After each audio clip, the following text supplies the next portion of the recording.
From storyflo, this is your daily audio brief. Theo here, August 22nd Tech Desk. 5 stories from the last 24 hours. Here's where I'd start. Let's get into it. First from Aviciola, how semantic code navigation cuts agent token costs by up to 36%. Adding a KV cache layer to your inference stack can cost you throughput due to a reason that's unrelated to caching per se. Cache management runs inside the inference engine's process today, and the two jobs have opposite bottlenecks, moving cache tensors between GPU, CPU, and disk weights on I/O.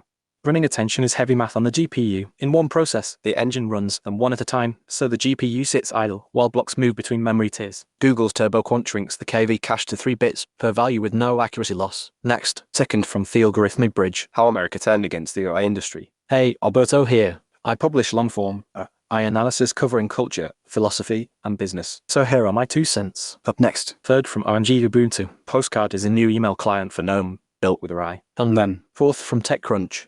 Michael Polanski, better known publicly as Lady Gaga's partner and a former top deputy to Sean Parker, has quietly spent years building an AI-driven startup that keeps living human skin tissue alive for weeks outside the body to discover new skincare compounds, and is only now going public about.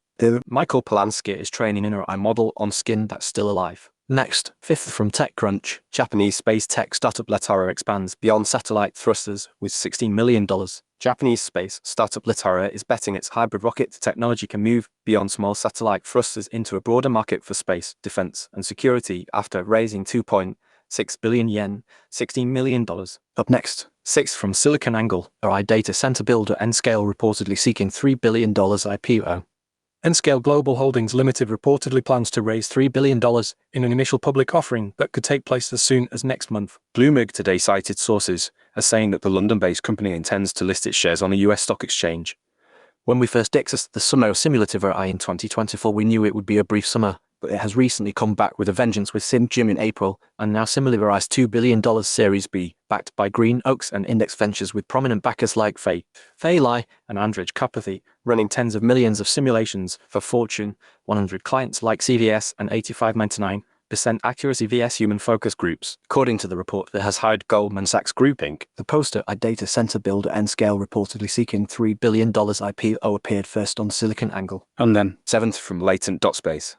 Simulation, the new scaling law June Sun Park Simula AI. Next, 8th from CNET News. ChatGPT can take over your iMessages. But do you really want that? OpenAI has launched a new ChatGPT feature that could set off privacy alarms for Apple users. The AI chatbot can now scan through your iMessages if you allow it to. It can also read, write, and send texts on your behalf, OpenAI announced in a post on X. Apple's iMessage is the native messaging service for iPhones and other Apple devices. The new feature, called Apple Messages plugin, is currently available only to users of ChatGPT Work and Codex on Mac desktops, not on mobile devices. That's it for today. Tomorrow morning, whatever the night brings, stay curious. If this saved you time, the full feed is free at storyflo.com.